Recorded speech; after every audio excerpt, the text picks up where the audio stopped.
Tom Martin, and welcome to another episode of A San Francisco Conservative, the new podcast series featuring yours truly, Tom Martin. I'm a lifelong journalist. I've produced stories for ABC News, CBS News, CNN, and many other news organizations. And I love meeting interesting people, having thought-provoking conversations, and discovering great new books. And that's what we have here on this podcast series, thanks to my co-host, David Parker, who's author of Income and Wealth and a San Francisco Conservative, and a new book of essays coming out any day now. And David joins us, as always, from San Francisco. Hey, David, how are you? I'm fine. And I'm a San Francisco Conservative. That's why I'm here. Absolutely. Absolutely. We will dig into exactly what that means. And as a matter of fact, why don't you tell us again? I know that a number of episodes ago we touched on that, but why do you call yourself a San Francisco Conservative? Well, it sounds good. It gets it gets people's attention, and I'm conservative only about the economy because I have so much experience in business and I've studied economics so seriously. I can't just talk like a 19-year-old college sophomore. Oh, forgive my student loans and let's spend money on the economy and let's do this and that and let's triple or quadruple the price of healthcare so everybody gets it that way. So I can't talk like that. I was once 19 and I was reading all those things and I was no different than any of the students are today. And even had long hair at one time. My wife maybe cut it off, but so I'm a San Francisco guy from North Beach, all that kind of stuff. But Excellent. Great. I grew up. That's all. I'm sorry. And speaking of 19-year-olds with their eye on student debt, something very interesting is going on in government right now. I mean, it was a number of months ago. President Biden took a page from what Bernie Sanders and Elizabeth Warren were pushing for during the primaries, a couple of years ago, saying, let's just forgive student loans. It's onerous. These poor people have, this huge debt hanging over their heads, and let's just forgive it all, which sounded really appealing. I bet that translated to a few votes. But now it's being heard, that whole issue is being heard by the Supreme Court. And what do you make of that? That it's something that's been kind of kicked over to the Supreme Court. Well, that's why I have the conservative attached to my name, because that's right out of the playbook of Franklin Roosevelt and Lyndon Johnson. It's how Democrats get elected. They have a problem. Oh, I know what to do. Spend a lot of money. Where's it coming from? We'll borrow it. That's the playbook. And they're hoping they'll get elected. Bernie Sanders didn't get elected on that. And the nation, that's not our roots.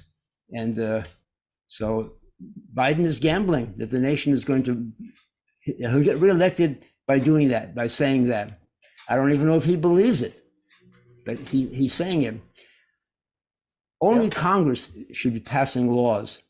That's a dictatorial act on his part. As was Roosevelt and Lyndon Johnson. This is what we're going to do. The war on poverty, the New Deal, and the Affordable Care Act under President Obama. And now Biden says, not only are we going to waive $400 billion of student debt, private contracts between individuals, I'm just waiving it. Only a dictator can waive debt like that. And now I'm going to transform the economy. That's what Lyndon Johnson and Franklin Roosevelt wanted to do also. And we're going to follow China. There's the world leader. They know what they're doing. We're going to borrow some more, another $1 trillion, and pump it into industries that President Biden, think are the right industry. We don't need a market economy. We need a socialist economy. Like Europe pumps in money in industries wherever they feel like it. They have no history of a. I'm sorry. It sounds like you don't think that that's a very good idea.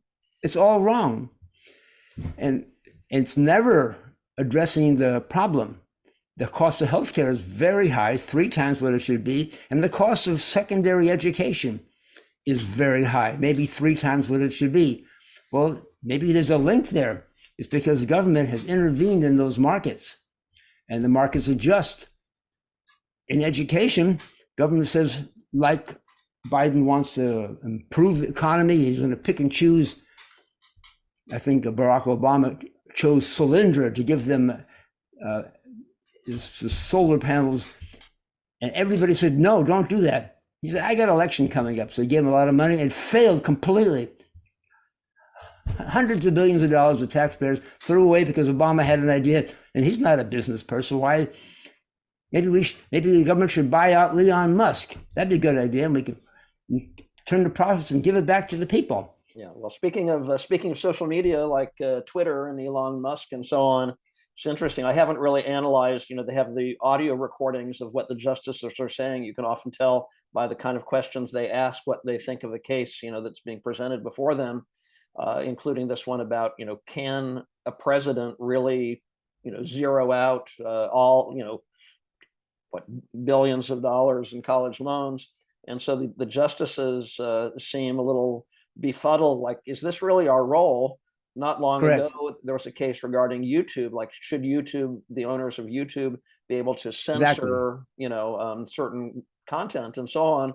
And the justices are saying, we're nine judicial, experts, so to speak, but we're not an expert on technology. It's kind of like, reminds me of that decision about women's reproductive rights. I mean, what should and should not be heard by the Supreme Court? Those three things, you hit it on the head. The Supreme Court doesn't know when it's okay to commit an abortion. 6 weeks, 8 weeks, 3 months? We should send the Supreme Court back to medical school for 5 years, then have them vote on this thing. It's not for the Supreme Court to decide when an abortion is murder and when it's not murder. It's not for the Supreme Court to decide. Supreme Court shouldn't be saying, oh, we can censor that, but we won't censor this. This nation was built on free speech, free political action. Everyone has the vote, and in a free economy. The government doesn't choose businesses. That's what Bismarck did, and what Hitler and Mussolini said was a good idea. And they made the corporate state, 6 corporations running the whole country under the control of the government. That's where that's headed. And even if it doesn't happen here, it's still the same thought process. And it's really un-American. Excellent. Yes. Because on the student loan, there's a cutoff date. Loans made before that, they don't qualify, and loans afterward, maybe they do. And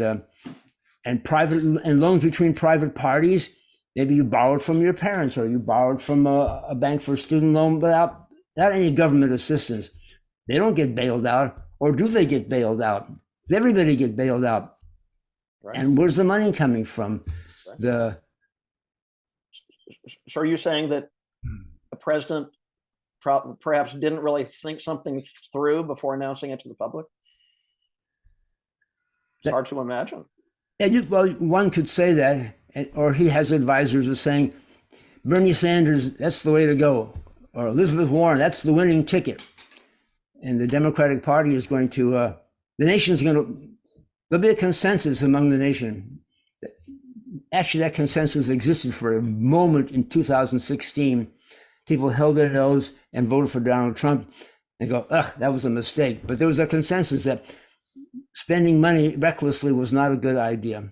And Donald Trump went ahead and spent more money recklessly, but that's something else. But that's not a long run strategy. Democratic Party, it's going to backfire on the Democratic Party. Yeah. That's not how we solve our problems. Education is 3 times, like healthcare is 3 times what it should be, because when government comes interferes in a market, they go to the universities. We're going to make you the center of research and development for the nation, and here's billions and billions of dollars, provided you get your donors, your sponsors, to match our funds, kind of thing. And they do. And they build huge buildings for research and development, and they get their foundations to chip in.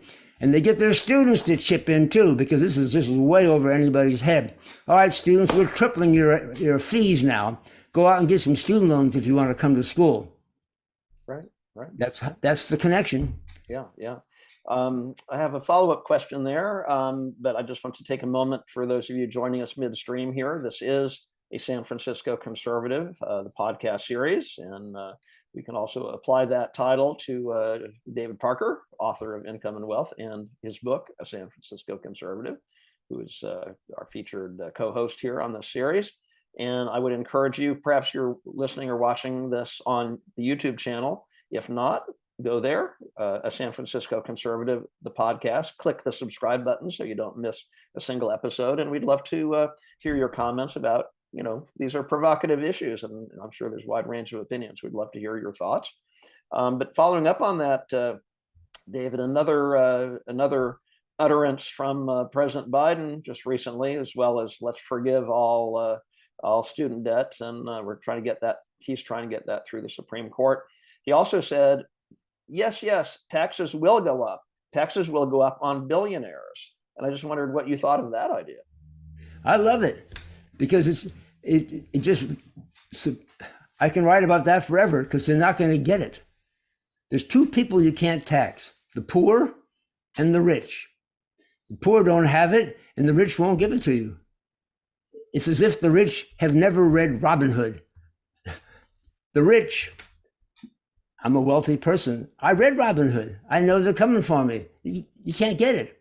We have accountants, and if we're a little old lady who inherited money and was willing to give it away, her accountant won't let it happen. He's paid to not let it happen. You can't get it from the rich. The rich have income-producing assets. They depreciate them, and when the income gets too high, they go borrow against those assets and put on more debt, take the cash out, send it to the Cayman Islands or Switzerland, or put it in their bank here in the United States, and always show zero income. The rich always show zero income. So you can't get it. Yeah. Impossible. Yeah. And I have to say, and I have to tell our audience, you have a rather impressive track record as far as, we might call this a prediction, but you speak with certainty about this point, and you've spoken with certainty about a number of other things that have really come to pass, right? Can you tell us a little bit about that? Yeah. If I feel something strongly, it's always been the case. It's always been true. And if I'm hesitant, I don't predict it. The most recent would be that in 2022, maybe around March, I think the Fed says we're going to start raising interest rates because we're afraid of runaway inflation. And every economist says, you do that, the risk is there'll be a recession. It always happens. And every economist predicted a recession in 2022 or for sure in 2023.